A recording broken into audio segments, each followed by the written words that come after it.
inverted, narcissistic, and most importantly, completely pointless. Come waste an hour of your week with The Starting Block, Friday nights Australian time at dlive.tv/The Starting Block. Get in touch with us on Twitter at The Starting Block, no K at the end.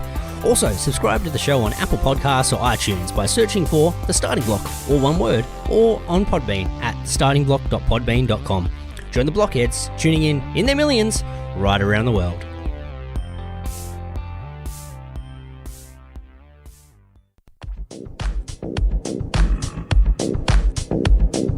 You're listening to The Starting Block on TAVshow.com.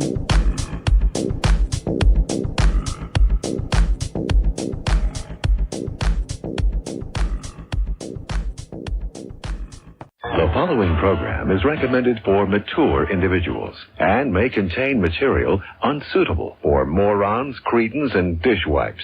If you are a moron or a member of the PTL Club, please turn off your radio, because we don't need any more stupid, narrow-minded, pencil-neck geeks who wouldn't know the First Amendment if it came up and bit them on the butt. Thank you. Okie dokie, roll 'em!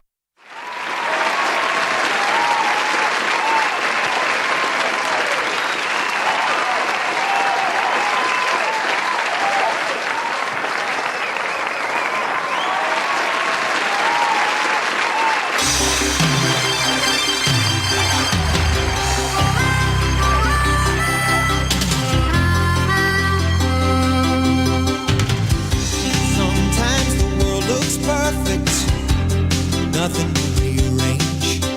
Sometimes you just get a feeling like you need some kind of change. Hey, welcome to The Starting Block for another week. Big show as always. New year, same old shit. That's right. We got story times, we got conspiracy theories, we got Statmans, we got court dates, all that. Much, much more here on the block. Standing tall on the wings of my dream. Rise and fall on the wings of my dream. Rain and thunder, wind and haze, I'm bound for better days. My life, my dream, nothing's gonna stop me now.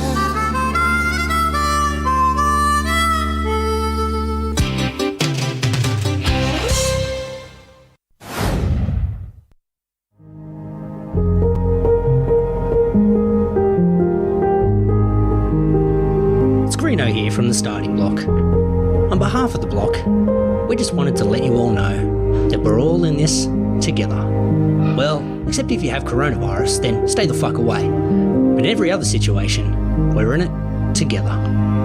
To all of you on the front lines, those of you turning a footstool, a wok, and a pitchfork into a home gym, those of you who have given your housemates a mental breakdown because you decided lockdown was a great time to learn the keyboard and the only thing you can play after 8 weeks is chopsticks over and over and over again. And those of you who are homeschooling and are now understanding the question you used to harass your maths teacher with of, when the fuck are we ever going to need to know this in the real world, is coming back to bite you on the ass. Just remember, like a 1990s Australian sitcom, we're all in this together. The days may be long, but in times like this, you can rest assured we will be here to waste an hour of your week, Friday nights Australian time, at dlive.tv/The Starting Block. So take care, social distance, whack on a mask, and subscribe to our show on iTunes. It may not cure coronavirus, but it sure will help us with our rankings. And isn't that really the most important thing right now?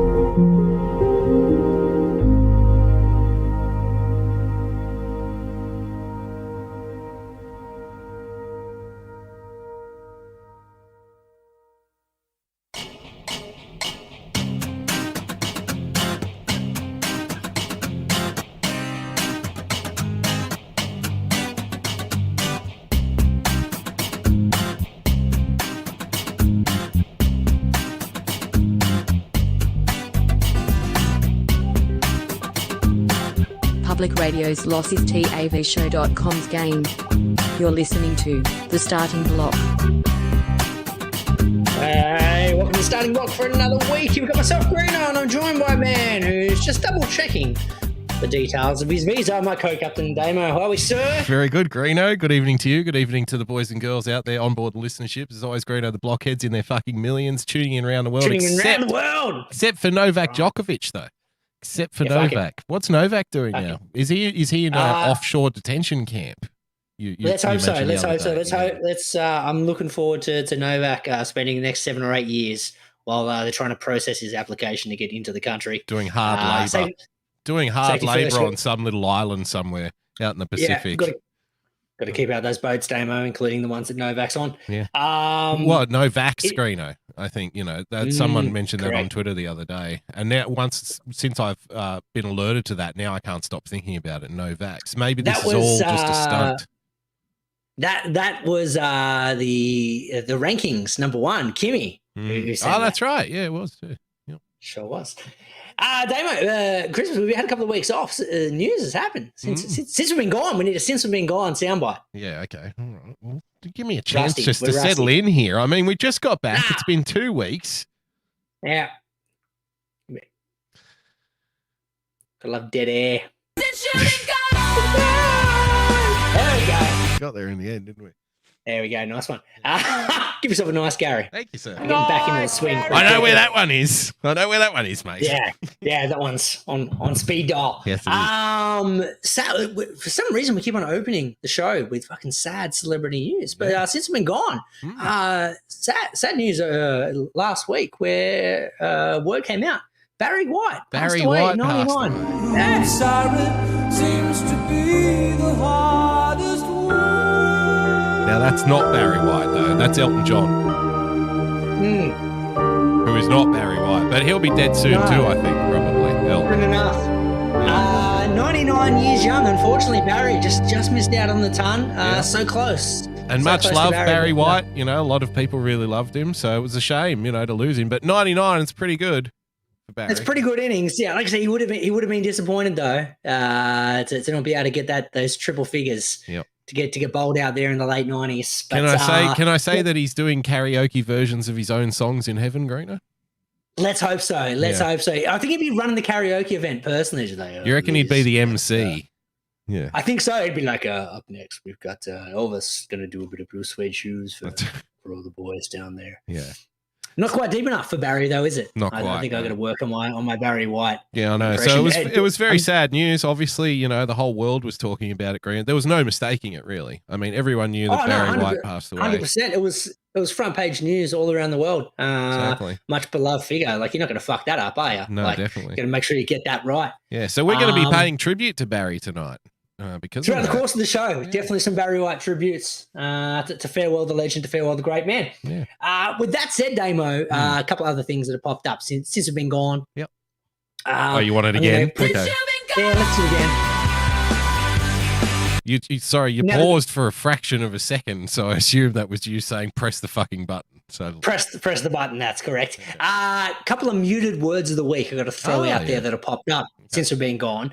First one, rapid antigen testing is banned on this show. We're going to mute it. It's muted. Now, hang on. You got to explain just in case, so muted word of the week is when you're scrolling on Twitter because you believe your personal Twitter experience, Twitter isn't doing enough to block sort of negative news that you don't want to know about. So you're taking it now upon yourself. If you see some phrase or something that's repeatedly popping up on your timeline, you just go straight into the muted phrases, fuck it off. So anyone who tweets that is now invisible to you. Yeah, it's ruining my day, ruining my timeline. Once again, I only like talking about a few different things. I like baseball, I like tit, and I like cricket. Tit. Aside from that, just one tit. Just one. Just one. Yeah. I don't need two. One will do. Yep. What a mix, though. Baseball, tit, and cricket.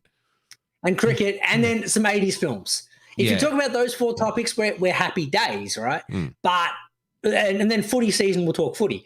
But anything outside that realm that I see that's overtaking my time, if people want to talk about something like randomly, I'll let that slide. Okay? I have no dramas with that. But when it starts to flood my timeline, if it's not one of those 4 topics, baseball, tit, cricket, and 80s movies, I'm going to have to mute it. So the first one is rapid antigen testing has ruined my timeline for the better part of 2 weeks. Right. And did you also Did you also block out though the subsequent like other forms of it? So I've seen rat testing is going around a lot. Rat's been muted. So you've muted rat as well. Now, are you Yeah. at all concerned that, you know, in your effort to block rat testing on Twitter, you might accidentally block rat and just say what happens if there's like a plague of rats or other biblical end of world time events going on in your particular suburb? I assume I'll be covered by mouse plague. Really? So you got mouse plague, did you, on the insurance? Wow, no, as in like brave. the term mouse plague will still exist in my timeline. So any kind of phrases in relation to the rats per se, Right. then different story. I'll still be covered. You'll be relying on someone to probably misreport it, maybe a Buzz Rothfield or someone, Greeno. They might 100% correct, misreport the rat plague as a mouse plague, and then you'll get the gist of it anyway. Correct. Spot on. Or you could just get a cat. You could. Yeah. We won't. You But won't. we could. You could. Yeah. Get a big one though, like a panther or something. Yes, a bit. Yeah, it's got to be a proper one. Something that's going to really fuck up the neighborhood. I like it. Yeah, just let it Really roam annoying. free, taking care of the mice and Yeah. the rats and the small children. Greeno. Mm. Yeah. Now we're talking. Yeah. You could be on a winner. Fixing I know things. nothing about felines. You know nothing about pest control. Between us, fixed it. Nice, Gary! The other one that's been ruining my timeline, Dame, I had to mute it. Wordle. I don't know what a Wordle is. I don't know what a Wordle is. I don't know why I'm getting these weird graphics where there's random cubes and people telling me about Wordle, but it had to be muted, Damo. Can you explain the Wordle? Do you know what Wordle is? That's a difficult question to answer. So I'll tell you what, little impromptu story time. I like stories about pinatas. So earlier in the week, someone sent me a Wordle thing, and I'd never seen it before, and I didn't know what it was. And they said, here, try this. And I'm like, okay. So I opened it, and I looked at it for like 5 minutes, I reckon, while I was having my morning cigarette out the back. I'm just like, just looking at it, another drag on my cigarette, go back to looking at it. And, you know, when I finished my cigarette, I stubbed it out in the ashtray, and then I replied to the person who sent me this, and I said, look, I don't know what this fucking is. I don't know what I'm supposed to do with it, so I'm just not going to do anything. Okay? Something along those lines. Muted it. Yeah. Something along those lines. So it turns out it's some kind of little trendy puzzle thing that everyone does. So you have to replace a word here and, you know, or a letter is getting used here and it's not there. I don't fucking know. I was never into Sudoku either. I still don't know. I was going to say, it sounds like this generation's Sudoku. Yeah. And I mean, you know, remember there was a trend there a while there, like on the train or the bus, and like 80%, this must have been before Twitter. There was like 80% of the people on there were doing Sudoku and shit on the bus and on the train. Right, yes, but now they all look at their phones and go, oh my God, Kelly is such a fucking bitch. You know, then they write shit like that instead. Yeah. Fuck Joe Biden instead of Sudoku. Insurrection. Did you block that one too? Because that was going around on Twitter today. Mate, January 6th had to get muted pretty quickly. Add that to the list. Yeah. Very, very quickly. Which is unfortunate for anyone whose birthday might be January 6th. You know? Yeah, that's a good point. So if you're an American and you were born on January 6th, get in touch with us, because I want to know now, do you have family members who are like, well, look, you know, happy birthday and everything, but can we really celebrate on a day like this? I mean, you know, we're commemorating that horrible terrorist attack. It was a terrorist attack. I don't know if you know that or not. A terrorist attack. Yeah. So the terrorist attack, Greeno, when they were walking around, you know, live streaming themselves, going, "Hey, look, I'm in the Capitol." Hey, whoa. You know, and the old ladies, Greeno, remember those terrorists? I think they were harboring. I think the old ladies, though, you're not getting the full story. I think when you read the news, you know what I think? Those old ladies who were walking around the Capitol, Greeno, were actually like two teenagers with one on the shoulders of the other one. You know? We're talking old school. Yeah, we're talking 1990s situational comedy action. Sneaking into dirty movies, Greeno, R-rated films. Yeah. Or could have been a bit of Scooby-Doo action. You know, would have got away with it. It wasn't those meddling kids. Pesky kids getting into the Capitol, Greeno. The terrorists. Nice, Gary. Basically Scooby-Doo action. Yeah. So happy birthday to everyone who was, you know, celebrating along with the terrorists, Greeno. So I just realised today is our friend Timmy Chin's birthday. Is it really? Oh, nice Gary to Timmy Chin. Nice Gary to Timmy Chin. Yeah. Till you mentioned like birthdays around this time, I think I know someone who's born today. Fucking Timmy Chin. There we go. So Timmy Chin gets a nice Gary happy birthday shout out. Yeah. Because I just remembered it's his birthday. Beautiful. Damo, let's do a bit of Greeno story time. Okay. And then I we'll like get some Damo stories about before the outro. pinatas. Now, New Year, everyone, it wasn't a good 2021. Let's be frank. It wasn't a good 2020, wasn't a good 2021. Everyone wanted to put 2021 in the rearview mirror and go, look, 2022, it's the year of prosperity. Everyone's doing the same thing. Everyone's doing the same thing they did at the end of 2020. A day ago. Yeah. But no. But they're like, nah, fuck it. We're all good. 2022, that's our year. We're gonna salvage this one. Everyone's turning into Parramatta Eels supporters. They're like, all right, this is our year. All right, doesn't matter. It hasn't been good. It hasn't been good since the early 80s, but you know what? I'm going to turn it all around. This is our year. Coming back. That's how the world thought it. And I'm not saying, like, look, 2022 can't be worse than 2021. We're going to have a good year. Yeah. Has been an absolute kind of a week. Didn't get off to a good start.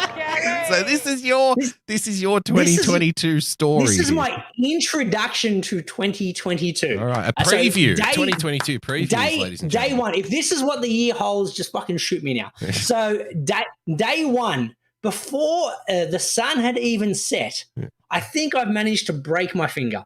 Really? Now, I can't go get medical help because you're not allowed to go to a hospital or a doctor anymore.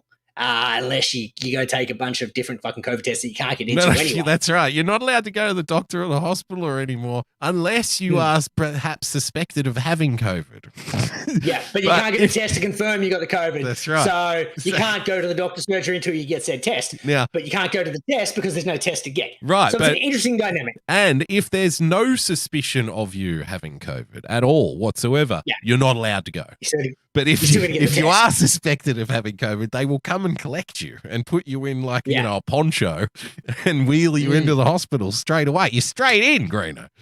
Yeah. So, if you break your finger or you break your toe or something like that or what have you, maybe you put a lot of people are doing DIY stuff. There's a lot of semi-lockdown behavior happening out there already.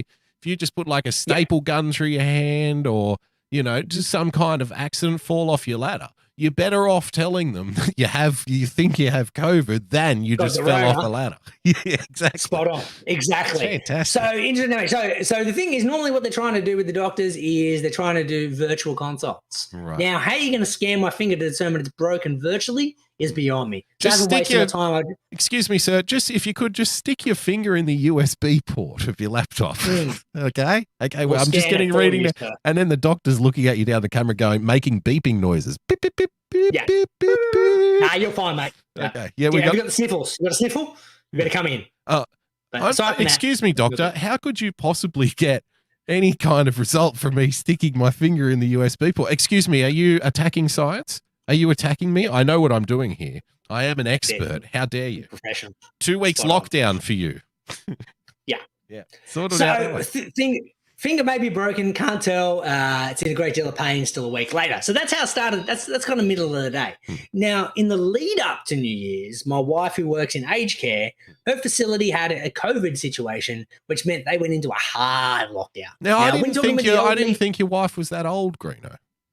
No, or not being in aged care. Work said in there. She works it. Oh, right. Okay. Works in there. No. So that led to circumstances where, ironically, she ended up having to do more shifts than she would have because there was Rona in there, which theoretically you'd want less people in there, right? But nonetheless, she ended up doing more shifts. So the original that great jobs creator, coronavirus creator.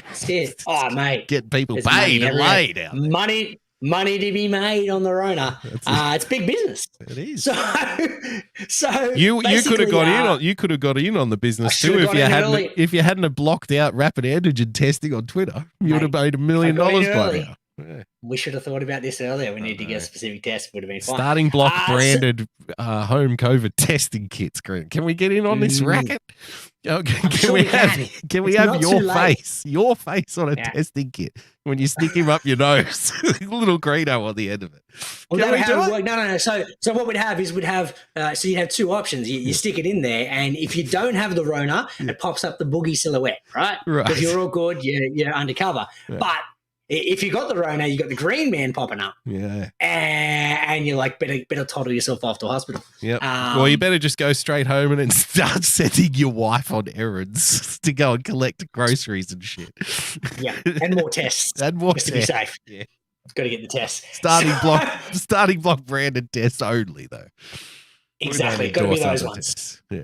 No, the original and the best. So, but that was like 2 days before New Year's. Now, in the lead up to New Year's, I had the folks coming over. So, got to make sure the house is in order. And you know me, when I host, I got to make sure there's a nice menu as well. A toast to the host who can boast the most roast. Spot on. So I got to make sure the house is looking good. I got to make sure that the menu's looking sweet. I've come up with a couple of different things that I know that the fam will like.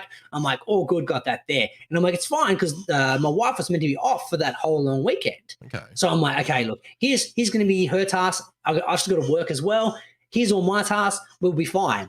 Now, what ended up happening is suddenly Greeno's got to take up double our tasks and host because the wife's got to go do the lockdown stuff. So all good, no dramas, got the hosting done, we're all sweet. And then lo and behold, I didn't realize how much I'd worked myself, passed out from exhaustion New Year's Day after breaking my finger. Really? Okay. So I get woken up by my daughter going, Dad, you fell asleep in my bed. I'm like, what do you mean? She's like, I was trying to go to bed and you fucking fell asleep in my bed. I'm like, I didn't even realize. Fucking crashed out hard. What time of the day was this? 6:30 p.m. Something like that. The first chance you have to relax. So was it like 15 minutes after the last person left or something like that? It was literally 5 minutes after I finished dinner and cleaning up and getting the kids ready for bed. Yep. And I'm like, I'll read my daughter a bedtime story, which I normally do. I'm just going to lay here for a second. And next thing you know, it's 2.5 hours later and I'm being woken up by my daughter. Don't worry, sweetheart. Don't worry, sweetheart. Daddy's just resting his eyes. Okay. Exactly. So finally get over that. So the exhaustion had kind of hit me, took me another day and a bit to recover. And I'm like, cool, day 3, back to work. We're all good. Okay. Wake up to a message from the folks who'd popped over to go, turns out we're now close contacts and we went to your place. But because the testing's a week backed up, we didn't realize that we were close contacts from a week ago and then came to your place. Oh, so suddenly now I've got my wife going into a lockdown situation. I've got my parents who are close contacts and they've all come to my house. And you know me, man, I'm a hermit. I don't leave my home. That's right. This is meant to be my sanctuary. This is meant to be my safety net. No evil presence shall exist. No evil spirit shall exist within these walls. No COVID, no Chinese flu, nothing like that is going to get into your impenetrable bubble, Greeno. Spot on. Yeah. So that situation happened. Thankfully, folks got their tests back and they were all good. No Rona.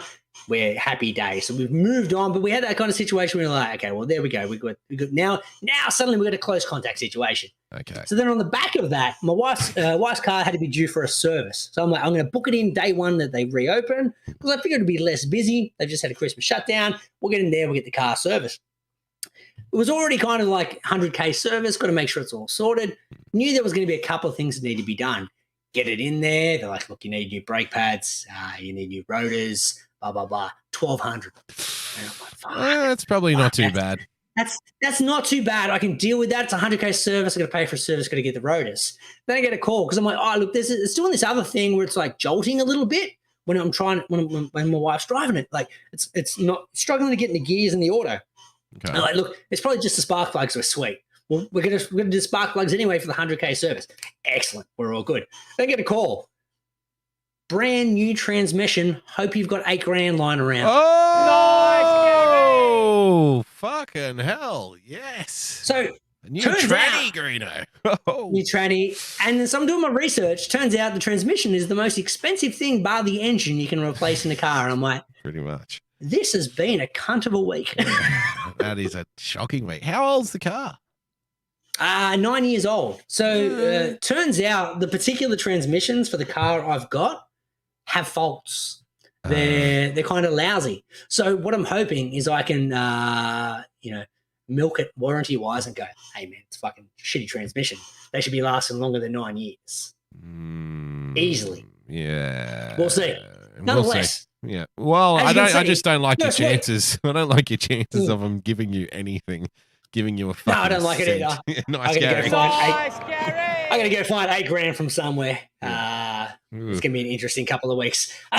So that's week 1. So 2022, not off to a good start for Greeno. That's the end of Greeno's story. I like stories about pinatas. Terrible story, Greeno. Well, I've got a story. I can bring. I like stories about pinatas. I've got my own. Give me a positive story. Okay, yeah, I think I can work one in there. So I've had a little bit of an opposite experience in 2022. I did get sick right at the end of 2021, Greeno, and I mean, like, I worked New Year's Eve and finished at about 2:00 in the afternoon, and there was no kind of, hey, finishing work early. Hey, we're finishing early from work. Let's hit a couple of fucking tins, Greeno.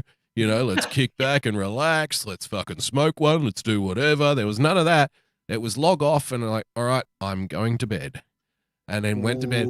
Yeah, ended up waking up that night, got this fever, Greeno. So, pardon me. And if you can still. There we go. Yeah, there it is right there. Oh, pardon me.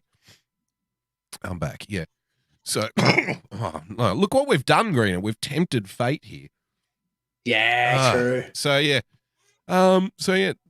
Besides that, though, 2022, different experience. But before we got to 2022, Greeno, I had this experience. Now, in the lead up to Christmas, there's generally a rush here. Have we played the story time? Yeah, we did. I like stories about pinatas. I thought we played it to close my story. I just want to make sure, once again, we've got to follow protocol. Safety first. Safety first. We're going to make sure we close story one. We believe in safety. Thank you very much. Day, thank you for alerting everyone's attention to that. That's very helpful.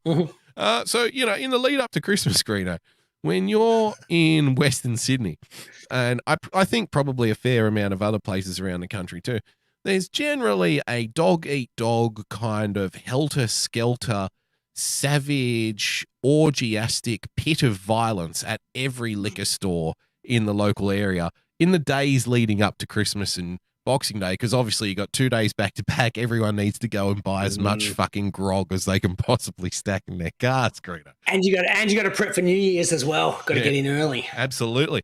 So this ritual. We've all lived it. We grew up in the same area. We know the routine. We know that in that week leading up to Christmas, unless you're like you can get in there at like a 9 a.m. or something like that, you're probably going to have to be queuing up. You won't be able to find a park. It's going to be a pain in the ass. The place is going to be packed. There's going to be stuff missing off the shelves. All of these problems. And you've done it many, many times. And myself and the Lady Boogs, we said to ourselves, you know what, this year, why don't we make the COVID situation work for us? Because obviously the COVID situation is going to make the bottle shop run even fucking worse, Greeno. Oh, mate, you got to sign in. You got to show your passport. You got to stand on one leg for 5 minutes. Well, you got to get a nasal swab. You got to stand on your head and do a spin. It's fucking all over the shop. The rules. I don't understand anymore. Well, and also you can only have a certain amount of people in the place, which means that the line is going to be fucking out the door and onto the street at all times because you can only have a certain amount of people. Which also has a sense of irony to it of like, we want to keep people safe, and how we're going to do that is by having them bunched up fucking nose to ass. Exactly. 100 kilometers back outside the store. Yeah, that's what they do at the testing clinics. Have everybody lining up. I did find that ironic. Yeah. All these people are queued up for testing. Like, if you didn't have COVID in the queue, you got it in the queue. Like, by the time you got to the front of the queue, you caught it. You're fine. Everyone's positive. I saw a great tweet the other day, and it said something like, I recommend if you haven't caught COVID yet, get the vaccine until you do. Yeah. Nice, Gary. So, myself and Ladybooks, we've spoken about this situation. The bottle shops are going to be a nightmare. You know what? Let's make COVID work for us. Let's do fucking delivery, Greeno. I'll get all the grog I need. I'll order it online. We'll do it nice and early. I'll get it delivered on like the Tuesday of Christmas week. So we've got 4 or 5 days up our sleeve. Days, yes, nice. And I'll just, beating that queue because everyone's trying to get in on the Friday. Exactly. You got in early. I like it. And it'll just store all the grog, the Christmas and New Year grog in, the studio until we get to that time of year, and then we'll just load the fridge up. Should be easy Once again, enough. for our American listeners who asked this last time, grog is beer, booze, any kind of liquor. Any kind. Yeah, it's just piss, really. Yeah. Well, they don't know what piss is either. Nice, it's liquor. Yeah, grog. Yeah. So we're going to load it up in the studio. We'll use it when we need it. Now, the service Now, why itself, did you go studio? Is there a particular reason why you went to studio and not the Lady Boog's office? Yeah, I'd like to keep it close to me at all times, Greeno. I like to keep an eye on the booty. I'm going to be sitting atop the pile of gold. with a shotgun. I'm not just going to put it in a room somewhere and forget about it. Can't be doing that, Green. And near the fridge as well, because there's a fridge in the studio well. also. Exactly. Okay. There is. Makes sense. Yes. Less travel from emptying of said carton to said fridge. Got to reduce that extra travel time. Correct. And so we'll store it in there. We'll get to, Christmas Eve, and then I think that's when I'll take it out and start putting stuff in the fridge to make sure we're ready to go that night for a few coldies, and then the next day we're all set, we're all cooled off, we're all ready to rock and roll. So nice. The stuff comes over, it gets delivered, it gets dropped off, everything's there, fantastic, sign here, off you go, fucking Merry Christmas. Into the studio it goes, and then on Christmas Eve, all right, it's time to break out the boxes. And to my horror, Greeno, to my absolute horror, because here's what I ordered. I ordered 3 bottles of champagne. I ordered a box of sparkling Shiraz, a box of Pinot, and 2 cases of beer. Okay. And I received 3 bottles in a bag, 2 boxes of wine, and 2 boxes of beer, right? But happy days. You're like, hey, orders all here. Orders all here, ready to go. I don't even need to check the fucking thing. It's all there. I can see it. Let's rock and roll. Now, 6 boxes. I've signed the invoice, but let's move on. Let's move on with our lives. Fucking Merry Christmas. So I get these boxes out and I inspect them, and then I open one up expecting to pull out a bottle of sparkling Shiraz, Greeno, and instead a bottle of champagne is in my hand. What the fuck is this? No. You ordered 3 bottles. We got the 3 bottles. That's right. You dick. Because we should be, hang on a minute. Well, then, so I check. I'm like, well, what's in the bag? Sometimes, Greeno, they mix them up. They might have put 3 in the box. Yeah. So I go and check the bag, and wouldn't you know it, 3 bottles of champagne in the bag. I'm like, well, maybe they've just messed one up. And I keep looking through the box, and no, they're all champagne, Greeno. Not one bottle of sparkling Shiraz arrived in the order. Now you're sitting on 9 champers. Now I'm sitting on 9 champers at 1:00 in the afternoon on Christmas Eve. And it's starting to dawn on me that the only way that we can restore the balance here, the only way that we can seek restitution for this horrible, horrible fucking crime that has been committed against me is I'm going to have to do the thing that we were trying to avoid, and that is go into the lion's den at the worst possible time at like 2 or 3 in the afternoon, Christmas Eve, when all the tradies are knocking off, Greeno. Because that's when you'll be, mate, so there's going to be work utes and fucking trucks and shit parked everywhere. Slabs of VB flying out the door at that point. Right. So I am thinking, I've dodged the draft, Greeno, and now they're sending me to the front line anyway. I can't fucking believe it. On the last day, just before they drop the fucking nuke on the place, they're like, all right, in you go, Boogs. In you go. Go get them, Tiger. Charlie's everywhere, Damo. Charlie's everywhere. So I'm sitting here, I'm like, okay, what the fuck am I going to do? Well, first of all, let's calm down. Let's explore every option here before I just, in a fit of rage, which I probably would have done in my younger days, in a fit of rage, throw the fucking box in the back of the car and to drive off down to the bottle shop for, 100 miles an hour and then just barge my way to the front of the line and say, no, I'm not a customer. I've already fucking paid for this. Something like that. Did you think of taking some existing Shiraz you might have had in your cupboard, mix it with the crate of champagne, and create your own blend of sparkling Shiraz? Can't say I did. Okay. Nice. I was just putting ideas out there. Okay, good idea, I think. So, no, we didn't do that.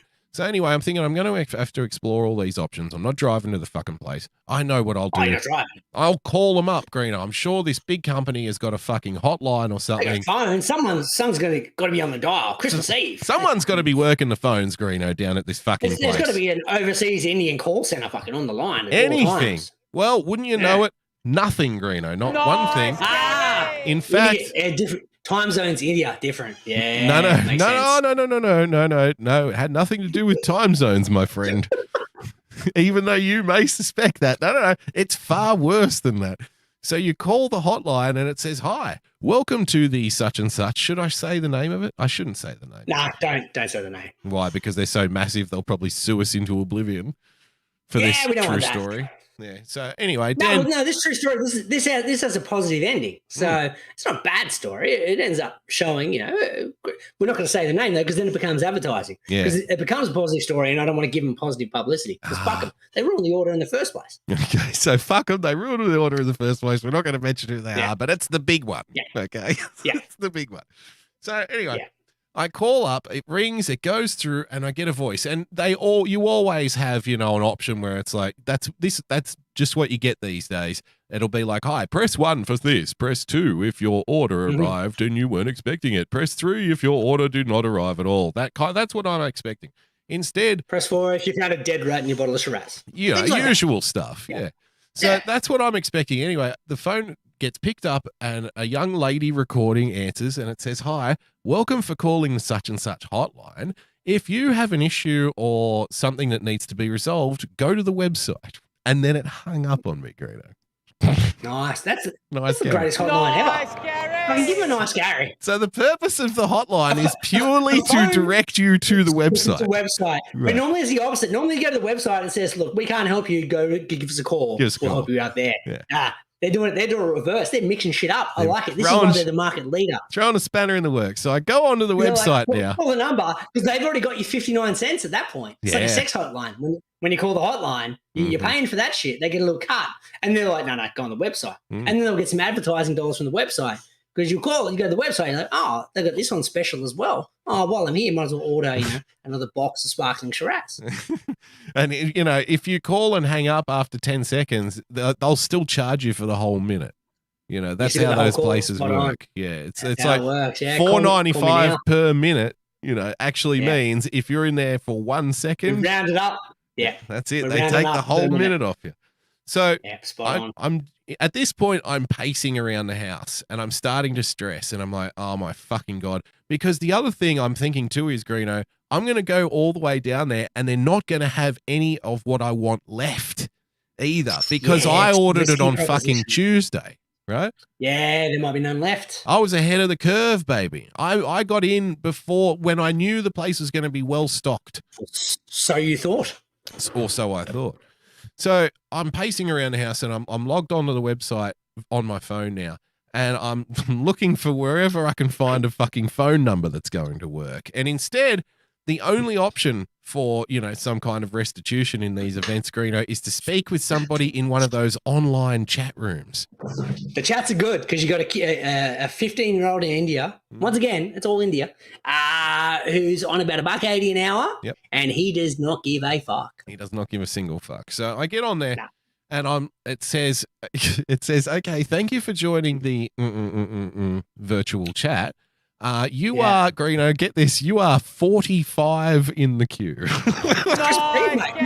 You're lucky to be fucking 45 in the queue on Christmas Eve. You should be 445 at this point. There's fuck-ups everywhere. Yeah. And it's Christmas Eve. People need their booze. Yeah, you could be right. But at the same time, I'm fucking pissed off, Greeno, at this point. Because this is shit I shouldn't be having to deal with in the first place.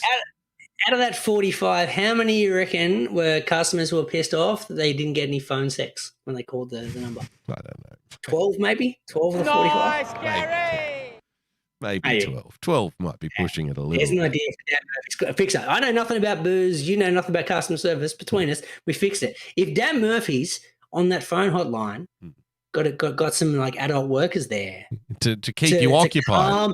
To calm angry alcoholics, I guarantee they've managed to appease the situation before it gets to the point of a complaint with any booze-related issues when it comes to delivery. I'd like to think that while you're on hold, the young phone sex operator's like, baby, I want you to fucking stick your dick in me so hard. I want you to fuck me hard, daddy. Oh, I'm sucking on your balls now. And then just as you're like, oh yeah, that's so good. I can't believe how good this hold service is. And then just when you're about to, it's like, hello, my name is Ravi. Will you please start by giving me your number?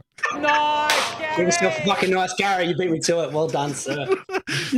So I'm 45 in the fucking queue. No, wait a second. No, you're saying Ravi's not going to get you to completion? No, thank you, sir. Could you please stop? Please to be stopping touching your penis, sir. Do you have a complaint about your service? Nice, Gary.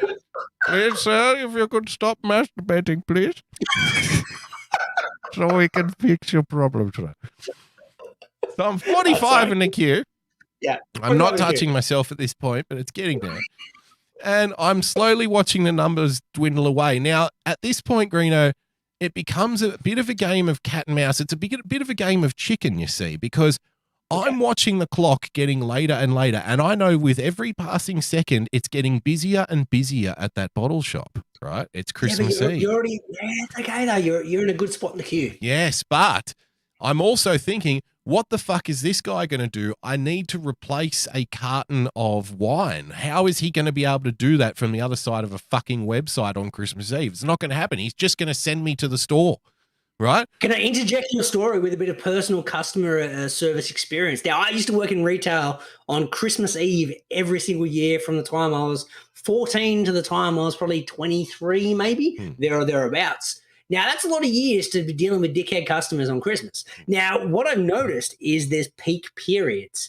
Now, the arse end of the day, you're actually not in too bad a position because everyone assumes that at the end of the day it's going to be busy. The end of the day ends up being the quietest portion in the service industry because everyone's already rocked up early trying to beat the crowd, thus leading to no crowd at the arse end of the day. So you would have been okay if you had to go to the store. So you're saying it's better to leave your family home alone on Christmas Eve and go and do the groceries than it is.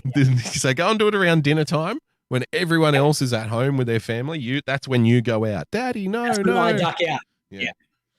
Shut up, kid. I've got to get bread. Please do stop touching yourself, sir. If you could stop touching your penis, please. Ravi, I will touch what I want. Fuck so you, Ravi. So we're in the queue, and I'm watching the numbers go down, and I'm thinking to myself, what Ravi's wearing in the center? Do you reckon he's wearing like a negligee or something? No, I reckon he's wearing a traditional like Indian tunic or something. Yeah, because he's in Mumbai. Yeah. He's in Mumbai, Greeno. He's not going to be dressed like fucking Ariana Grande. There's no negligees. There's no lingerie market in India. No, unless they merge the sex workers division of the phone. Well, everything's getting offshore these days. Yeah. I guarantee Ravi will be. So Ravi will be actually doing. Ravi be doing both the phone sex and the tech support. And the tech support. Yes. Hello, sir. Hello, sir. If you could please log into your account and then I am touching your penis. And unzip your fly. That would be fantastic. So I'm in the queue. I'm watching it go down. I'm playing this. Can you share your screen with me, please, sir? Share your screen, please. Can you put your camera on, sir? Please put the camera on your anus, please, sir. Tilt the camera down, please, sir. Down. No, lower. All right, sorry. Continue. You're in the queue. Yeah, you're panicking. Yeah. I'm in the queue and I'm doing this calculation because it's not the end of the day, Greeno. It's like 2 or 3 in the afternoon. Like I said, it's peak tradie period at the bottle shop. So I'm like, oh God, do I just go now or do I persist with this? Which I could be here for an hour waiting and then it might not get resolved. And I'm like, you know what? Yeah. I'm watching it and I'm like, it's down to 35. It's down to 30. You know what? I'm fucking going down with the ship. Let's see what happens. Fuck it. I like it. So after I'd say about another, like I said, 40 minutes or thereabouts, 45 minutes, finally Lawrence jumps on the other end of the chat box, Greeno. Young Lawrence. Now, I assume Lawrence is a man, but who knows, really, to be honest. Could be Ravi. We don't know. We don't know. And once again, we don't want to gender specify. We just want to keep it neutral. That's right. So Lawrence... It's Christmas Eve. It's already after 1. We don't want to be, ruining anyone's Christmas by, putting gender stereotypes on them. They might have a dick, hence they're male or vice versa. You're very thoughtful like that. Yeah.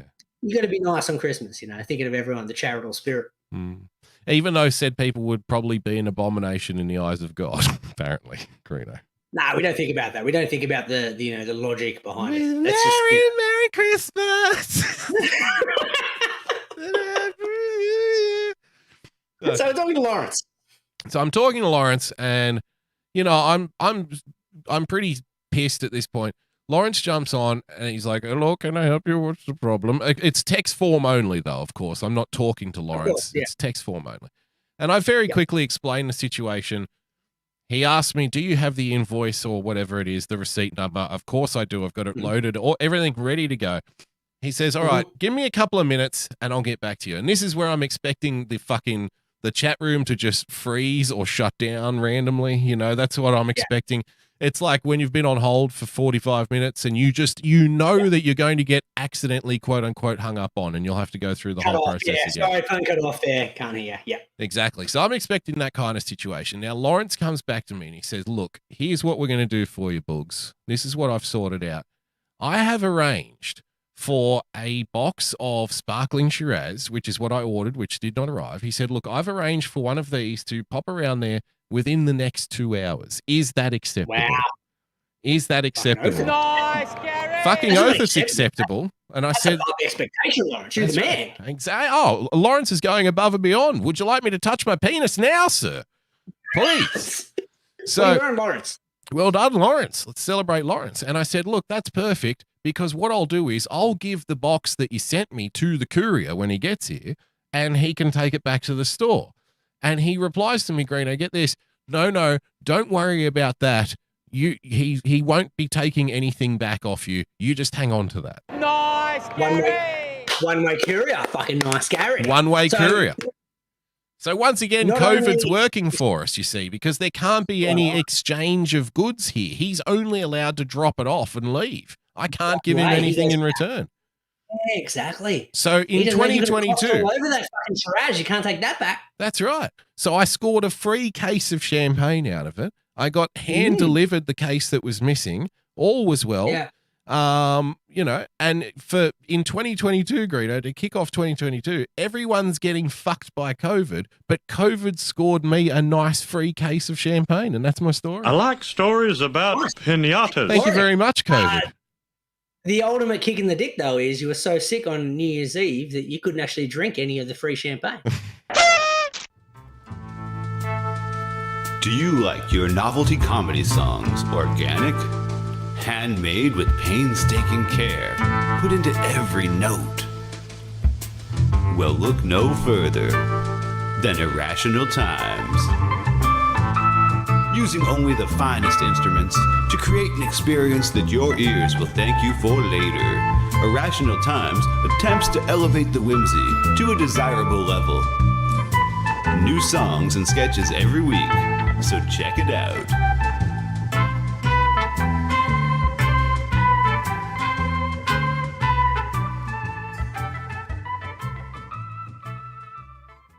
There's a place that we can go to watch old things.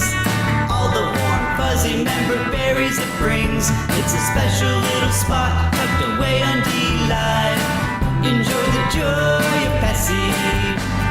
Campy old movies and old cartoons. We hope to see you over there very soon. It's our special little spot tucked away on D-Live.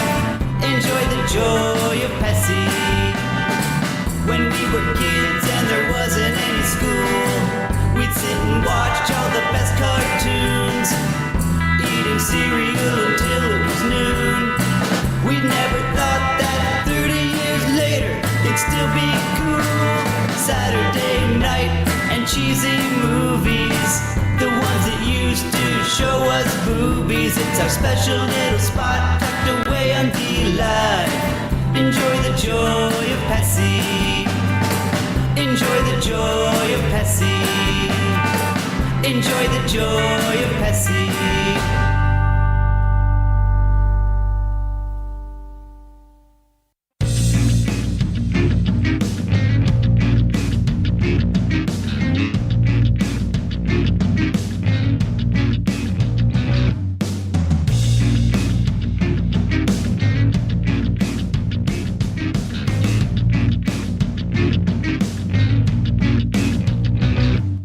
Now with less than 3% sport content. It's the starting block on TAVshow.com.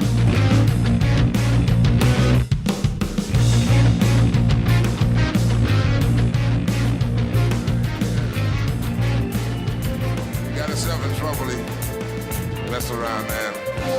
Young lady caught up with him. Hanging out with me. Oh, man. Oh,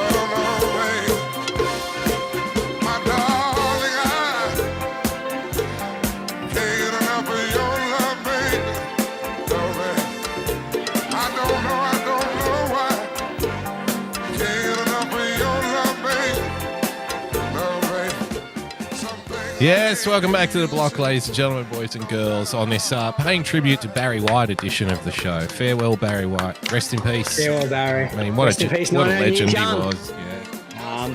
The outpouring I saw on social media and whatnot for the passing of the great man. Yep. It was lovely to see. It's nice to see legends remembered correctly. You know what I mean? Yeah. When they pass away. Their legacy, Greeno. It's very important. Yeah, you got to make sure you honour their legacy in the most appropriate way possible. So, very nice. Nice to see some Barry White coming out of the break. And like I said, this is the Barry White tribute show. So we'll make sure we keep on honouring the great man. Valet Barry. Valet Barry, spot on, exactly. Damo, now we've talked about a couple of COVID conspiracy theories over the course of the last couple of years, and I thought of another one, Damo, over the last couple of weeks. Now, for our American listeners, we had a bit of a Nostra block situation about 2 months ago, where Victoria was on top. They held the record and by a fair margin, when they set a record number of new cases in a day. New COVID cases, record number of, and we had them for like a good couple of months, I reckon, and then they just kind of crept over the line. Yeah. They pipped us at the post, and we're like, look, all good. Well done, fair game, good game. Credit's due. They got us, and we're like, look, we'll pay our respects, but then. We knew in the back of our minds our new Prime Minister, Dom Perignon, who said, look, fucking, we're just going to open up. We're going to go nuts. We're going to go nuts. Open up. If you want to spin each other's mouth now, that's okay. You know why, there's enough Greeno? vaccinations. That's right. Because Greeno is such a proud New South Welshman, and that's why we like him here on the show. He said, we're not going to take a back seat and let these fucking Victorians take over here. We're not going to let them run. We're not going to let them run the show when it comes to COVID cases. Fuck that. We're New South Welshmen. Let's fucking put them in their place. All the best cricketers come from here. Let's go. Big Ashes on the way, Greeno. We're kicking ass. Let's do it. So and Dom said, look, we're gonna do it as a big old fat Christmas present because we want people to open up Christmas Day to a new record. And fuck me, did he not deliver? Yep. 38,000 new cases today. Nice, Gary. Absolutely shits on the 5,000 record Victoria held back in the day. That's right. We are basically the Don in Australia when it comes to new COVID cases in comparison. Like Victoria with a Smitty. Very respectable, 5-8 grand, whatever it may have been. Yeah. But we're up there going, okay. Now the really amazing part, Greeno, and this is what makes me proud to be a New South Welshman, is because we have not only, full on surpassed whatever Victoria could do in terms of getting COVID cases up there.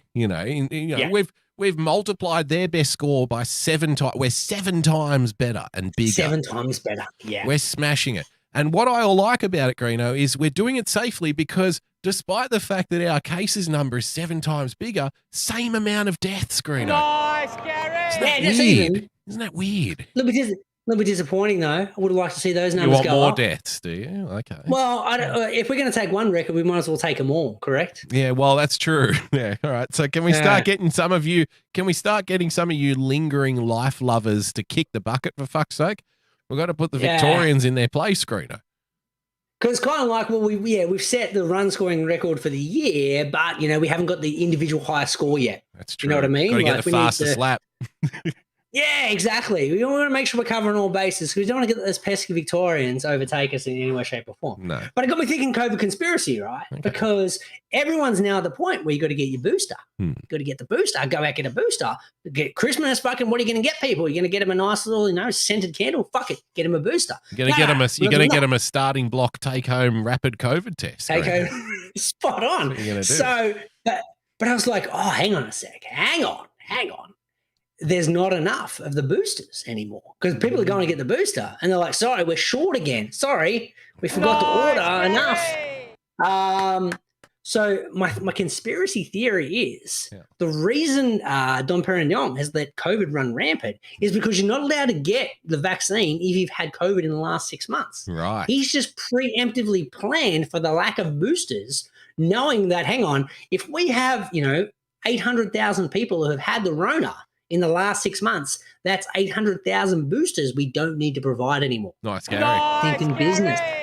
So I like it. I like the way he's thinking too, because he's basically at that point he's basically treating our state like it was, you know, parents having a play date with the chicken pox for other kids. It's Yeah. like, you know what? Spot on. Invite everybody over. Okay, everybody go out, mingle, spread around, play with each other, eat with each other. It's all going to be okay. And then when everyone gets sick, he's like, thank God we got it all covered while they're young, Greeno.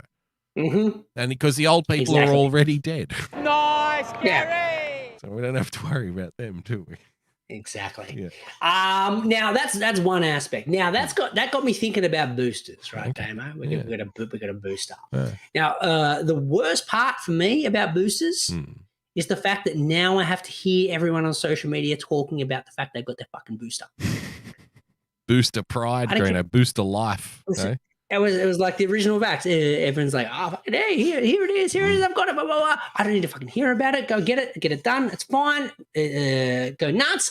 I don't need to fucking hear about it. Now, you know, the cherry popper Jenny B once said to me in a chat room, Greeno, she said, what happens when the triple vaxxed start fighting with the double vaxxed? Because right now... Yeah, and that is fucking flat out what's going to happen. Exactly. Because now the double vaxxed and now the unvaxxed. Because the vax didn't work in the first place. Yeah. It's not quite vaxxed enough. Correct. So you got a bit of vax, but you're not full vax. It's kind of like putting a condom on, but just on the tip.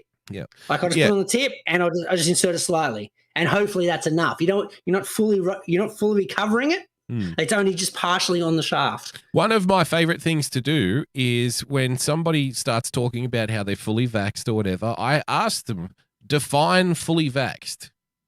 Define it. What does fully vaxxed mean? Up to 3 or 4 now. Well, that's the thing. See, they all say, well, it means you've got your 2 booster shots. It means you got your 2 original shots. And I'm like, yeah. And they're like, and then now you got to get your booster shot as well, and then you're fully vaxxed. And I'm like, okay, so fully vaccinated means whatever the government says it is at the time. The next level, yeah. Well, because, you know, in 6 months from now, fully vaxxed will then, the definition of fully vaxxed will be 4. And then it'll be 5 and 6. So I'm you know, you basically get them to, like, you know, in a reflective moment, admit that the definition, you know, these people who are like, trust the science, the thing that they're trusting is a fluid definition that is ever changing. So, you know, like, oh, I'm going to be fully vaxxed. And it's like, but you're only fully vaxxed until tomorrow when they announce that you're not. And then it's going to change again. Nah, so once again, you got to get forward thinking like me, mate. I'm getting 6 jabs. 6 jabs. Nice, Gary. 6, just to be safe, because that way I'm already a few ahead, right? So let's say the rules are go from 2 is now fully vaxxed. Now you need 3. Well, I'm already double that. Right. So I'm fucking like double vaxxed. Yeah. So I've got a good, you know, year and a bit before my vax parity runs out. You'll be like and then Krusty. By the time I get my 6. You'll be like Krusty the Clown walking around with COVID vaccine patches looking for a spot on your ass. Spot on. So my theory is I'm just going to double down because if they say 2, 4's got to be better, right? So I'll do 4 when I do 2. When they do 3, I'll do 6. When they say 4, I'll go 8. And that way I feel confident in myself that I'm vaxxed up to the tits. Nice, Gary. Nice, Gary. Yeah. Nice, Gary. Well done. Very good. We're going to do first show of the year. We're already way behind time. We're going to skip a nat to start the show. Sorry, Kimmy, because she sent through a political puppies and babies. We're going to skip it. No, we can't skip it. I'm sorry. No. Nice, Gary. We're not skipping that. Okay, no. We're not skipping that. We'll have to just... This is a new segment. Not skipping that. Not skipping that. We'll have to skip something else because, you know, while everyone's concerned about COVID and you can't get tests and stuff, Greeno, you've got to think about, look at the political situation, not just here in Australia, but also the United States, Greeno. There's a lot of political turmoil happening there. I mean, we were just talking about 1/6, you know, the terrorists, Greeno, on the 1/6, the terrorists. You've got shipping crisis, you've got an economic crisis looming, a gas crisis, Greeno. Price of food's going up, inflation's going up. You said something in reverse there, and I'm like, what the fuck happened on the 1st of June? 1/6. Because they do their stupid backwards way of doing it. I know. I Why understand. would you put the month before the day? I had to sit there for a second. I'm like, wait, why are you talking about June for? Anyway. Okay. Continue. So all of these things are going on, and it's like, you know what, Greeno? How can we get people to see our leaders in the light that's most appropriate? How can we get our leaders to be shown as the true, you know, guiding lights that they are for all of us? And of course, the classic tried and true method, which you and I have been reporting on for quite some time now, mostly in the 11 years now. sporting, in the sporting journalism world, though. It's very versatile, though, this method. Well, it's coming It doesn't out. matter. Yeah, it's starting to expand its horizons after all these years. Yeah, it's always kind of been there, but it's really kind of, come to the forefront recently. That's right. Yeah. It's good to see mindless sports journalism has now truly infected everything else as well. I like it. So, of course, the way you're going to get over that kind of thing is, look at this, Greeno. Biden's add to their family with the new first puppy. We've got a new puppy, Greeno. Right? Hey, look, don't worry. I know gas prices are going through the roof. I know that you're paying, what, $4 a gallon? $4 a gallon. I know you can't afford to buy, a turkey for Christmas or Thanksgiving or whatever.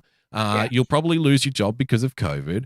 Illegal immigrants are flooding over the border. Civil unrest. 1/6, the terrorist, Greeno. Don't forget about that. White supremacy everywhere. Yeah. Right? Yeah. You got all this stuff going on. You've got, NFL players dropping dead and all kinds of shit and just walking out. And, you've got all this kind of craziness. But don't worry. You still got school shootings every second day. Every second day. Every minute of every day. Yeah. Still got police brutality. But it's all over the place. Fucking don't worry about all that. Don't worry, because Big Joe got a new doggo, mate. Puppy. Yeah, I think there's a video here with the puppy. If we can have a quick look. Oh no, we're gonna give proper context. Puppies and the babies, or wolf or flies. We like to refer to it. Yes, because okay. Can we fucking pause for 1 second? Yeah. All right. Now, once again, I know you like doing serious shit on your show, and we try to avoid serious shit as much as we can. This is on CNN. Now, correct me if I'm wrong. CNN is meant to be a news service, correct? Well, it's meant to be. Yes, correct. Once again, I use the term meant. Meant to be a news service. Now, when you got your new puppy, you sent me a text, right? Like, hey, Greeno, fucking addition to the family. Like, check it out. Here's a picture, blah, blah, blah, blah. Yep. Excellent. That is an appropriate form to let someone know that you've got a new addition to the family and you're excited about the puppy, blah, blah, blah. It's not fucking news. We're gonna call Channel 9. I'm like, hey, I got a story for you. Front page news. Boogie got a puppy. Got a puppy. What do you mean? Have you got a video? We got a video. Get the video. Put it up front. Like we'll be excited about it. We'll get the moron host to sit there and be very excited about the puppy. Like fucking send it in. This is meant to be news, for Christ's sake. Surely there is something else happening in the world that is more important than the woof wahs right now. Well, yes, there is. All the things we just mentioned that they don't want anyone talking about, Greeno. We don't want to talk about that. So instead, we've got Commander in Pooch. Oh, Jesus Christ. It's not even fucking, it doesn't rhyme. It's not even a fucking pun. They've just gone, put a dog thing in there. Commander in Pooch. No. If it rhymed with Chief, perhaps we'd have it. But Commander in Pooch?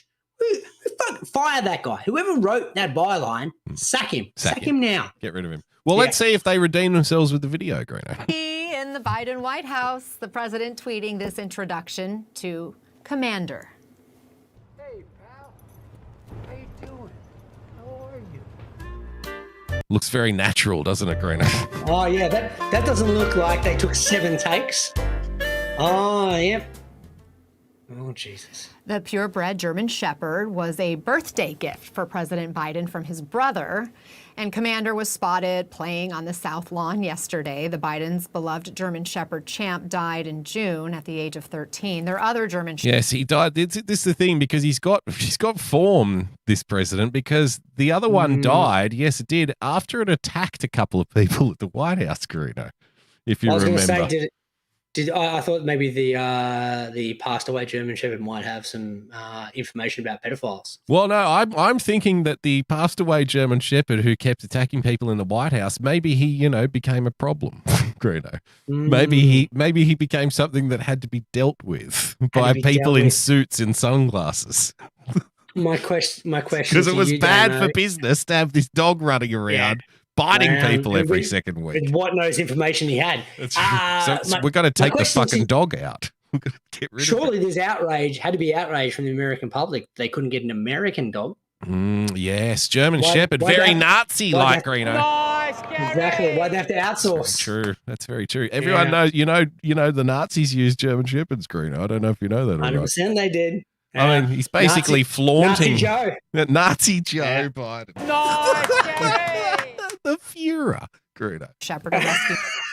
So it's not just America though. This is the fun part here. And there you go. This is Kimmy added us on this one. There's lovely Joe with what's his name? Commander Greeno. See, that's a dumb dog name. You can't have a 3, syllable name for a dog. Commander. Dogs like 2 syllables. Fido or Rover. Yeah. Right? How about Führer? Hitler. Nice, Gary. Here, Hitler. Here, boy. Come on, boy. So he's not the only one because this is you're going to fucking love. That could have been the name of the dog. Zig Heil. Now, if you thought that's where it ended, then guess again. Because clearly, yet again, as you know, I've pointed out many times, Australia's complete lack of imagination. It's like, well, whatever the Americans are doing, we're going to do that. We're going to follow what the Americans do. And not only, so on the left, you have current Prime Minister Scott Morrison. On the right, you have the opposition leader, the would-be Prime Minister, Anthony Albanese. Have a look at this. Or ScoMo and Albo, as they're referred to, because they're going to be Aussie, Buffy, Blokey. That's right. ScoMo and Albo. Now, you can see ScoMo here. He's gone with the relaxed T-shirt look, Greeno. Now, as opposed to... my question is that a French poodle that ScoMo is holding? Look, I don't know what fucking breeds they are, but it looks like a French poodle to me. This is what I want to draw your attention to. Holding a baguette. This is no good. This is what I want to draw your attention to, Greeno, and this is meta shit that I'm about to show you here. Okay, this is fucking amazing stuff. Now you need to think about this is Matrix level stuff here. So what we have is here the Prime Minister and the when alternative. you say Matrix, are we talking original Matrix or the shit new one? Not the shit. No, the shit new one. it's the shit new Matrix. It's that level. So what we have here is the current Prime Minister and the would-be Prime Minister. Okay, and they're desperate for us to think that they are completely different. Like, hey, you like me, you don't like him. You like him, you don't like me. It's because we're so completely different. And to point this out, to highlight this, what they have done is, despite the fact that they've both done a puppies and babies video, like look at me and my cute puppy. So ScoMo's gone with the casual T-shirt look, whilst Anthony Albanese has gone with the business suit. But he's got work to do. Anthony Albanese has a white fluffy dog, and ScoMo has a black fluffy dog. Nice, Gary. Yeah. So they're different, Damo. That's right. They're inverted. A different T-shirt and a different coloured dog. What's the problem? Right. So they're completely different. Okay. And to illustrate how completely different our current leader and would-be leader are, let's play the 2 videos side by side at the same time. Guys, Australia, have a happy new year. I know 2021 has been tough. But, we're a strong people, we're a confident people, and we can look forward to the future always with confidence in this country. We live in the most beautiful country in the world. The reason why it's so special is because of the Australian people. So have a great one. Stay safe. Stay COVID safe. Go out there and get your booster shot in the new year, and we're going to have a great 2022. Guys. Okay, now who do you think won the head-to-head, Greeno? The puppies and babies. I'm going to say ScoMo because there was a lot of thumbs-upping and smiling, whereas Anthony Albanese was like, this thing is getting hair all over my suit. No, I'm giving Albo the points because he didn't try and plug me a booster shot. Nice, Gary. Nice, Gary. By nose, like not by much, but the lack of booster plugs got me. So, vote's going to Albo. Fantastic. All right. Should we go to another break? End up doing that second. Nah, fuck it. I'm going to go to story time first. Oh, okay. Actually, no, I've got plenty of stuff to go. Actually, what we'll do is we'll skip most of the third segment. We're going to skip all the NBA Statmans. Yep. We're going to do... we'll do Oriental nose beers. We're going to do Bro Cricket as Fuck. We're going to do Oriental nose beers. And we're going to do Unity Day in segment 3. And we'll go to an ad after Chartable. This is all good pre-show stuff here. Gary. It is. This is what the fans want, Dave. They want to know the behind the scenes. Because normally what would happen on a real radio show is a producer would be behind someone's ear going, yeah, look, we're going to scrap this because we're behind time. We need to move that. We're going to move this one up. We do it live on air. We open the kimono perpetually and make it part of the show, even though we're already behind time. Yeah, there is no kimono. If you're walking into the adult rub and tug, you're seeing everyone getting jerked off. That's how it works here. Ravi. Excuse me, sir. I am removing my kimono now. If you're pleased to be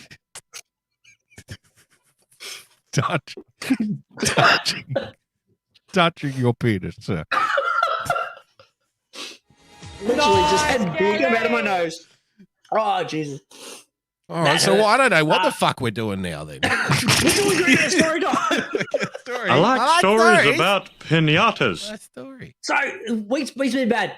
Had an issue with my hose, Damo. I got one of those reel-up hoses to water the plants, water the veggie garden. All good. Got yourself a hose link, Greeno. Got myself a hose link. Now, this thing sprung a leak. So I'm like, look, all right, I've got two options. I can make a brand new one, which I'm not going to do because I already got to find $8,000 for a transmission. Yep. So I'm going to try and repair said hose in my backyard. It's a backyard hose. Now I'm like, how am I going to do this? Because there's not enough hose in the front. So I realized I've got a separate hose in the front yard that's just kind of sitting there. So I found myself on New Year's Day at the front of my house, looking disheveled, cutting about an inch of hose off my front hose. Okay. This has got to look suspect to my neighbors when I'm walking back with literally the exact size of a bong hose that I've just cut off my own to walk into my backyard to repair.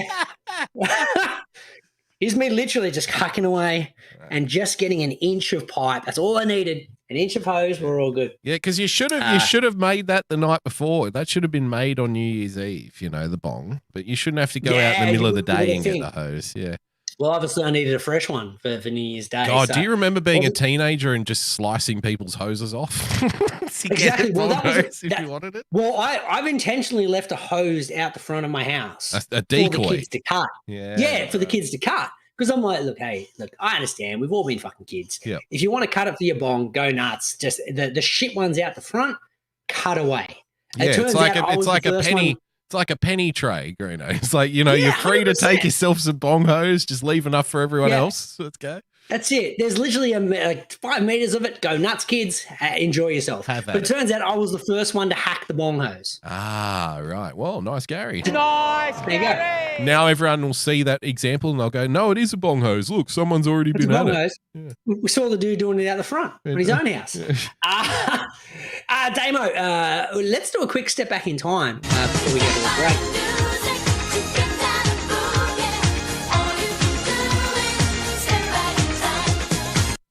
So the last show of the year before we went on a hiatus, where, quite frankly, it was a horrible show. It was downright terrible. We put no effort in. We got distracted. We were watching cricket the entire time. We were. We were watching the cricket on the podcast. Spot on. We talked. We were sitting there watching cricket for an hour and a half. Then we tried to end the show. Then the play got called off early. So we're like, oh fuck! Now we'll start doing the show. But we forgot to do the show. And then me and you end up chatting. And then that was the new show. Yeah. And next thing we know, we had like a 3-hour episode where we didn't actually do anything that was meant to do on the show. Nice, Gary. So nice, Gary. Fucking nice, Gary. I'm like, look, that's a terrible show. Like, I'm not going to promote it too much. Like, fuck, I'm just going to let sleeping dogs lie. It was basically me and my mate sitting there watching cricket. Yep. That wasn't a fucking real show, but hey, we'll put it up on the podcast. All good. Correct. We hit the ratings for that episode for the first time in a year. Hey, nice, Gary. Nice, Gary. And not just once, twice. Twice. So we came in at 168 on the 20th of December, and then we came in at 234 the next day. So there were enough people that went and downloaded an episode of me and you watching cricket that we charted back-to-back days, albeit in the hundreds, but enough that we made the charts. So what the people are telling us before we go to a break is less effort, more watchy. It's the JJ Stoner Spring Collection, the perfect attire for any and every occasion you can think of this season. Like we were in the mosh pit full of sweat and everyone's slapping, hitting, and pulling on you. This shit won't rip! Lunch at your favorite cafe? Brunch with the girls? These stylish ensembles will give you the confidence you need to look and feel your best. Or if you're getting arrested for possession, it comes with a built-in police stick-proof body armor. Keep swinging, pigs! Call now, and your order will come with a complimentary ounce of that dankest bubblegum slurricane that the South has to offer. Don't forget the wall tapestry! If you need to cover your wall, it works! Hello, my name is Frozen Asian, and I'd like to tell you about my show, The Sunday Night Shit Show, every Sunday night at 10 p.m. Eastern Standard Time. Along with good conversations and laughing at funny and weird shit we find on the internet, we also have the Hat Cam, where I showcase my myriad of great-looking hats. Here is a testimonial from a great friend of mine who has enjoyed my hats lately. I hope your next hat is a bullet. Jesus Christ, what are you, fucking Asian Dick Tracy? What's wrong with you? Why do you have to ruin my evening? Like, I was just gonna listen to my buds do their show, and you just gotta do that. You do the show without the hat. So you're not enjoying it? No! Dude, Asian come Dick on, Tracy. secretly you enjoy it. You look like you're going undercover in Argentina, but it's not working. I hate you. I hate you. Oh, come on, you secretly love it. No, I openly hate it.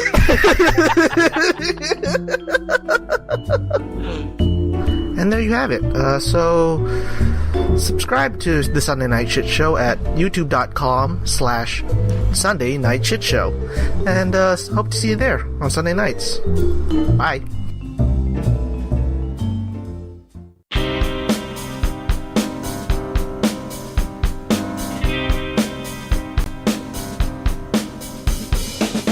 Welcome to The Starting Block. Follow on Twitter at The Starting Block. Drop the K at the end. Find the podcast on iTunes or on tavshow.com.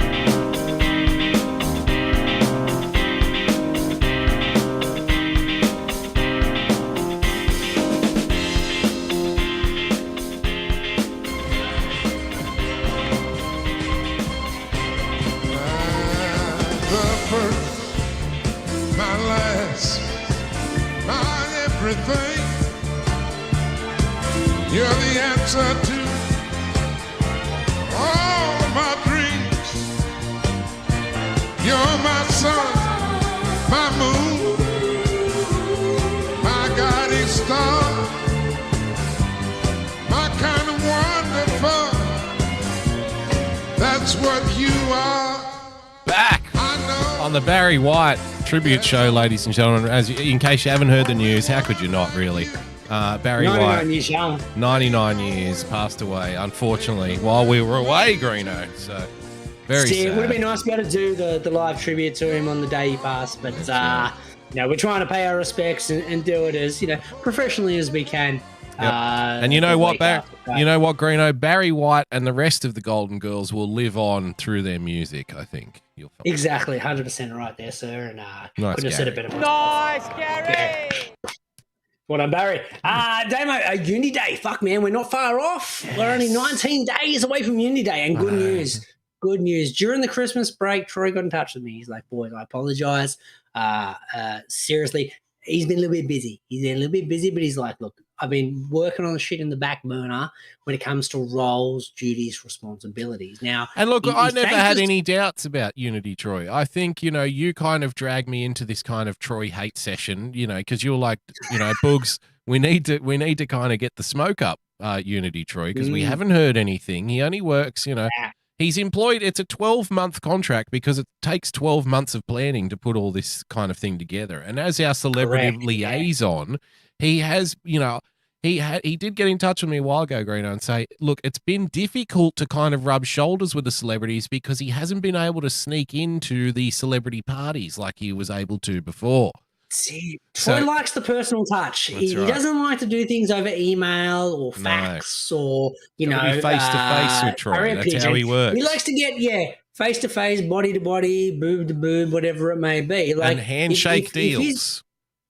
Exactly. Everything is a handshake. There's no paperwork for, tax reasons. So because we but only get need that- paid in Mountain Dew for a reason. It means, we get paid in Mountain Dew, therefore they don't track our Swiss bank accounts. So Exactly, that's the way we there's work. no tax. Like no matter what nation you look at their tax guidelines, there's no particular guideline for Mountain Dew payment. That's right. We're on the Nick Nolte Blue Chips. We're on the Nick Nolte Blue Chips payment plan, Greeno, here at the starting block. Exactly. From management. Spot on. Yeah. So thankfully, because Troy couldn't take care of the body-to-body responsibilities, he's been working on the roles and responsibilities in the background for us because we were struggling. We're like, we got all this crew, and this is why Troy's so important when it comes to Unity Day, because I can sit there and I can recruit your Bruno Lucias, I can recruit your John Getz, I can get your Hillary Swanks, I can get your Anna Klumskys, but what the fuck are we meant to do with them? And that's where Troy comes into play, because normally he takes care of all of it. You But he's been provide the taking care of this shit pieces. in the background. You provide the pieces, and he puts the chessboard together, Greeno.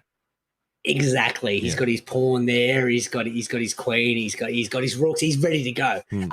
So he let me know. He's already got in touch with all of our peeps, and he's let them know what they're going to be aware. So I can proudly announce some Unity Day updates All right, today. let's go. Let's so do it. firstly, Hillary will be opening a sperm bank as a way for people to earn extra money now the job saver's finished. Because people are a bit tight, Damo. The COVID has fucking put the pressure on the hip pocket. So let's get to the crutch pocket. Well, the fuel's going up. and You've got inflation, the economy, Greeno. You can't afford to buy meat anymore. There's no meat left on the can't shelves. afford to buy rats, Damo. There's fucking rats $100 each. Now, will Ravi be working at the sperm bank as well? Can we get Ravi in on Unity Day? Because he might be, if you need a little bit of, a help along, we can just have Ravi on the other end. You put on a set of headphones in the booth, Greeno, and Ravi talks you through it. Press 1 if you are experiencing difficulty having an erection at this time. Yes, fucking now we're talking. Okay, Very good Nice, point. Okay, Gary. excellent. We're going to get Ravi in to work at Hillary Swank's sperm bank. Troy's pointed out it's going to be nothing dirty or depraved. It'll be very upmarket. Yes, like a lab. Title of it, Hillary Swank's Swanky Spank Bank will be the title of the store, with Ravi included in case you need any kind of service help. Yes. I like that. Well done. Yep. Now, as you leave the Hillary Swanky Spank Bank, BE will be involved again this year. Oh, we'll be well handing done. out stickers saying, BE will be handing out stickers saying thanks for the wanks. So you can proudly sport them. Okay. Proudly sport them across your chest throughout the course of Unity Day. So then everyone you've will made a know. donation. That's right. Everyone in the Unity Day premises will know. If you proudly wear your sticker, everyone will know that you have been in there masturbating. Spot on. All right. But no, not masturbating. Contributing. It's like a blood donation, but with correct. jizz. That's why we will be offering a free small Coke to anybody who does have the I'm a Masturbator sticker on their chest when they head to the Dean Hutton Memorial Tuck Shop, Greeno. Yes, Day. Because we don't have Dean. We don't have Dean. Because actually we solved the Dean Hutton problem because we wanted him back. We loved him. But there were certain legal reasons why he had to be. That's right. Because after all, that incident, Greeno, the tragic incident you remember with the scalding of all the children with the boiling water at Dean Hutton's stall. So what we're doing now, though, is because of COVID, we're going to have Dean appear via Zoom, and then everybody's safe. We're going to put him up on a big screen, and it's the Dean Hutton Memorial Tuck Shop. So you'll have a video of Dean cooking the food, but he won't actually be doing it. We'll have professionals instead. No, I've got some good news in relation to the food, Dame. I've recruited a couple more. Oh, really? Yeah, I have. I'll get to Troy's updates first, and then I'll get to the food in a moment. Okay. So Troy's also found out, because he's done some research, why we haven't heard from Anna Klumsky, who's also joining us for the show. It's got nothing to do with bees, apparently. There's not going to be a honey pit. Right. It's definitely got nothing to do with Macaulay Culkin, because he won't speak to her anymore. Nothing to do. Yeah. Correct. So apparently Troy's found out through his, through the interwebs, she's in a relationship and living with recursive life with famous linguist and well-known pants man, Noam Chomsky. Noam Chomsky. Nice. So, it's been hitting that Klumsky plunge, Greeno, this whole time. Exactly. So Troy's in talks Been with tapping Anna that Klumsky and old Chomsky. Noam's been tapping that my girl ass, Greeno. Spot on. How do you like so that? Troy's in talks with Anna Klumsky-Chomsky, as she's now known, about being the musical act, trying to talk it into doing some Jimmy Somerville covers and calling it Klumsky Comsky Does Bronxy. So we're looking forward to that. Thanks for Troy for putting that together. Now, B's also done some. B's also pointed out in the background that Unity Day falls on the 26th. But Bruno Lucia's birthday is on the 27th. That's right. The day after Unity So- Day. Spot on. So as a gift To to Bruno, Yeah. to Bruno, From we've the got country. his alt- From from us, everyone. personally. No, from everyone at we've Unity got- Day. If for everyone at Unity Day involved, we've got his good friend from All Together now, Gary Who, to also be part of the show. Gary Who's going to make a surprise appearance on Bruno's birthday. On Bruno's birthday. Now, the problem is, who wants to be on first? So we're going to have to open the show with Gary Who. That's how we. That was Troy's joke. You fucking Troy a nice Gary for that joke. That joke was too funny for this show. All the funny jokes in the show end up coming from Troy. Now, that brings us to our new arrival. So Troy's come up with ideas for what we're going to do with our existing people. Still need an update on what we're going to do with John Getz there, Troy. We need to make sure we got something sorted because I don't want him just harassing people in the back That's rooms, right. in the green room. Correct. But good news because everyone said, look, we need something for the kids, Greeno. We need something that's going to entertain the kids, a bit of variety, a bit of excitement. I'm like, I've got the one man that fits into the sexual harassment theme that's also the kids will be excited about and everyone will be pumped up. I'm bringing in Pluck a Duck. Nice, Gary. Now, why does Pluck a Duck fit with the sexual harassment theme? Is that because he Well, rubs if you up all remember- the ladies when he's dancing around? And Correct, sir. So if you remember Pluck a Duck, he used to sit there and dry hump all the guests if they won a car or won any random prize on the Pluck a Duck wheel. So Pluck will be in here. He'll be turning the wheel, and guests will be winning random prizes at Unity Day. Now, I then got a call from Klumsky and also from Hilary Swank going, we got concerns about the dude in the duck suit sexually harassing us and dry humping us in the background. right. Like, fair call. So then I needed to bring in a hitman. I need to bring someone that's going to keep Plucker in line. And the person I first thought of was Huey, Ian Huey Hewitson. Oh, you're not Who going to will be believe. You're not going. Hang on. Sorry to interrupt, Greeno. We have to interrupt though, because I just typed in Pluck a Duck into YouTube, and this is the video that they gave us: Pluck a Duck chasing women out of the ladies' room. Here you go. Yeah.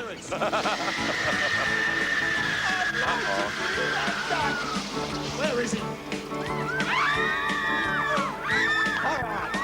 There he is, Greeno. Yeah. Pluck a duck in a ladies' room. Correct. That's a male duck right there. That is. Very inappropriate. So we need to keep him in line.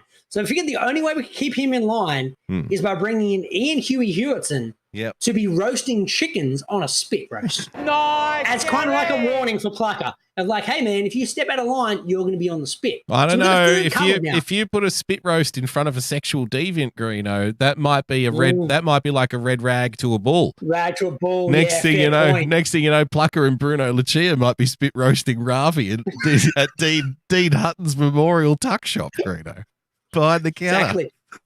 But it's going to be a good feast either way. And So both we've of got the them, food both covered. of them did have their "I contributed this morning" stickers on. I'll have you know too. Exactly. So they got some longevity. Yeah. So they're the plans. We've got Pluck a Duck. We've got fucking Ian Huey on a spit, doing a spit roast. It could be in two different forms, depending on how the sperm bank goes. We've got Hilary Swank covered. We've got Bruno Lucia. It's coming together. It is. It's coming together. It's coming together late, but it is coming together. And we never doubted Unity Day Troy through any of this, did we? We knew that 100% he'd always come through We with knew the Troy would goods. get us covered. Yeah, Exactly. fantastic. Nice, Gary. Got a bit of bro. Cricket is fucked. You got that little video, that clip I sent out earlier in the week? I've got you this. There we go. Cricket Australia's only fault with Ashes' triumph was the beer it was celebrated with. That's right. So the Aussie cricketers won the Ashes, a week and a half ago, whatever it may have been. Yep. Sitting down, having some celebratory beers. They just want the Ashes back. Apparently, it's a See, tradition. It's a tradition for whichever team wins the Ashes. You know, Australia versus England is like after they win the Ashes, whatever ground they're on, they go out onto that ground and have beers on the ground. Yeah. That's apparently what you do. The English do it when they win. They did it here. Was it at the SCG here when they won last time here at like 10, 11? Yeah, it would have been something SCG like that? last time. Yeah, sounds about right. So it's just something you do. It's something that everyone does. Their families go out there. The kids, fucking play around. They run on around the field and have a good time. It's a good time. They get a couple of hours to just enjoy the fucking moment, which is important when you're playing professional sports.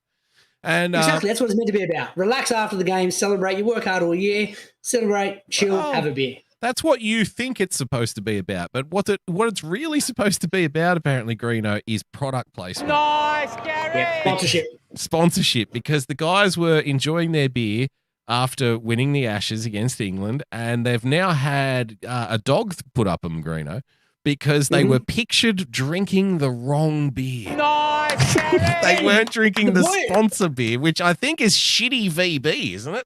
Or something. Spot on. Like So the boys, after a hard-earned win and a hard-earned series win, decided we're going to drink beer we liked the taste of, and had a few of those. And once again, no one forced. There was no professional photos there. No. They've just taken some selfies by themselves. Private moment. Private photos. Yeah. Private moment amongst the boys. And then CA's tapped them on the shoulder and gone, hang on a sec, boys, why aren't you drinking the VB? And obviously Travis said, tastes like piss. I'm like, tastes like piss. We're not going to fucking drink that. It's terrible. Like, I'm like, yeah, but they're the sponsor. I'm like, get a better sponsor. Get a fucking, get James Squires on board. Get that mango beer we drank at Christmas on board. Get anyone on board besides VB. Yeah. 5BB. So apparently, they got a little tap on the shoulder going, make sure you're not photographed drinking this. Fucking the bro. That is insane. It is. Like when you're telling your players to drink a certain and I don't get me wrong, I understand it from a marketing sense of, hey, if there's the TV cameras as part of the overall broadcast coverage that is going out, hey, look, can you make sure you're not, smashing beers that aren't the sponsor in that? But if they're after the cameras are down, after the coverage finishes at 6 p.m., whatever it may be, and they're like, we're going to drink this, and because we actually like the taste of this, and they're getting fucking tapped on the shoulder for that, the world cannot recover. It's just fucking ridiculous. Yeah. It's happened before. I've seen it happen before as well, but it just fucking annoys me. Because we've collectively allowed this encroachment onto their personal lives. Like now they have no personal time. It's like no. If you sign a professional sports contract, we own you 24 hours a day. So every time you go to the club or whatever, you think you're on your own personal time, but you're not, because we'll still fire you if you get up to some shit, or we'll still we don't want to promote alcohol abuse or anything, but fucking drink the VB and stop complaining. Fucking nice. Nice, Gary. Well done. This gets to NRL court dates, Damo. Hey. Dun, dun, dun. Speaking of court dates. Yeah. What do you Bit got? of Oriental nose beers, Damo. Nose beers. Known sex pest, Blake Ferguson, who's been the subject of about 12 redemption stories in the Australian media over the better part of the last decade, because he fucks up and then they're like, oh, no, he's a good guy, we'll bring him back, we'll do some pup pieces, and then he fucks up again, they do pup pieces, and it's a perpetual cycle, and it keeps on going round and round and round. The wheel keeps going, Blake keeps fucking up, and they keep on doing pup pieces. This time, he decided he's like, no NRL team wanted him, so he went over to French rugby, Japanese rugby, where Craig Wing, I think, is still playing at like the age of 44, and he is a fucking national celebrity over there. They love him. He would be. Yeah, he's probably still a good player at that age. Yeah. So he's gone over there. He hasn't even played a game yet, Blake Ferguson. Right. And he's like, look, here's a good idea. I'm going to get on the nose beers and punch someone in a restaurant. That's what we're going to do. Nice, Gary. So he's gone in a restaurant. He's fucking high as a kite. Punched someone. Then the police have been called. They've then rocked up, arrested him, searched him, and then he's got arrested for cocaine possession on the top end of it. I'd like to think he was in one of those sashimi places or whatever it is, and the chef was probably throwing little morsels of oysters or whatever at him, and he's like, "What are you fucking throwing shit at me for?" Jump over the fucking hot plate, Greeno, and knock him out. Could have been. Could have been. Scary, but once again, if you got some coke in your pocket, probably not a good idea to punch someone in a restaurant. That may lead to the police being called. Did he? Why? What I want to know is, Greeno, why didn't he run with the "I'm just holding it for a friend" argument? Yeah, didn't know the trick. Like Blake barely speaks English, let alone fucking Japanese. That's a good point, yeah. Unless he could give full credit to the boys, he didn't have much else to offer the police. Yeah, we're just taking it one charge at a time, one court case at a time. So got full faith in the coaching staff. Full credit to my legal team. Full credit to the boys. Not everyone. Yeah. It's not just the lawyer. It's not just me. It's the press secretary, the she at the front there. Everyone's working really hard. Yeah. Everyone's working hard. Best preseason ever. I've seen what they've been doing. They've been hitting the books hard in the preseason. Pre-court case, these boys have been working hard as anyone. I can't believe how hard they're working. The best shape of their life, these boys, mentally. Mentally, they've Nice, Gary! I know someone can do a stat man. We're going to do one stat man before we go. I'm a stat man. Josh Giddey, Australian, set an NBA record by becoming the youngest ever player to hit a triple-double in the NBA this week. Fucking nice Aussie guy. Congratulations. Yeah, give him a fucking nice carry. Well done, Josh Giddey. He was 19 years, 84 days. There you go. So there you go. Just a kid, Greeno. He's doing good work over there with OKC. I must admit, like they're terrible this year, but when they drafted him out of the NBL, they're like, "What? Really? You're picking this guy 6? He hasn't even played college ball." But he's crashing out there. He's a good chance for Rookie of the Year, to be honest. They just spotted something in him, didn't they? Because what was he picked? It wasn't high, was it? No, 6. It was 6? it was high. Okay. That's what I mean. Like it was quite high up in the draft, and it was like you're picking this random Aussie dude out of the NBL, but because LaMelo Ball was Lamar Ball, one of the Ball boys, was playing over here instead of going to college. They had a lot of scouts out here the season that Josh was playing. So they're like, oh, this kid's pretty good. And they started scouting him as well. So I think, LaMelo went 1 and this guy went 6 because they were all out here scouting the NBL. I wonder if that'll players, I wonder if that'll lead to more younger Australian players, because what's usually the pathway for Australian basketballers is you kind of you don't go into the draft in the States, or you either go into college, but what if you stay in Australia and you play in Australia, generally the way it goes is you try and get picked up on a contract when you're like 25 or 26, like when you're at your absolute best, and you hope to play like 5 or 10 minutes a game, and then that's basically the way it's been for a while. Unless you're someone like a Paddy Mills, for example, he started that was his pathway, and then he just kind of exceeded it, didn't he? So similar with Bogut, like he went over the US young and got into a college system. But so I wonder if they'll get more scouts coming out because of this, and they'll go, hang on, how many other fucking young guys out there can play? Well, it's kind of the reverse, because what's actually happened is the college guys in the US, because they don't get paid to play college ball, right? But the NBL is offering money. Yeah. So that's where that Ball guy came out to Australia, because they're like, we'll pay you $250,000 to come out and play. Yeah, and you get to live on the fucking beach or something. You play once a week instead. Don't they play once a week in Australia and once every 2 days? And he lived in Illawarra lived in the Gong for 6 months. And still went number 1 draft. The team will put you up in a fucking room for 6 months or whatever it is. They'll take care of everything. You live like a king, and then you go home.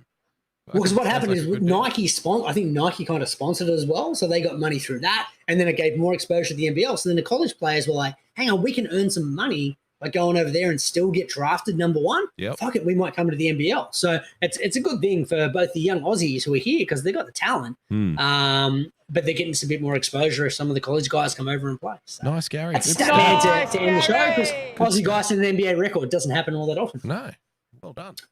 Story. All right, we got any plugs before we go? No, I'll be back. Show tomorrow? Yeah, I will be. Yeah, Daily Boogie, 6 p.m. East Coast, 10 a.m. Australian Sydney time. So, yeah. Other than that, let's get the fuck out of here, shall we? See you guys next week. Bye. We'll always be bosom buddies, friends, sisters, and pals. We'll always be bosom buddies. If life should reject you, there's me to protect you. If I say that your tongue is vicious, if I call you uncouth, it's simply that. Who else but a bosom We'll sit down and tell you the truth.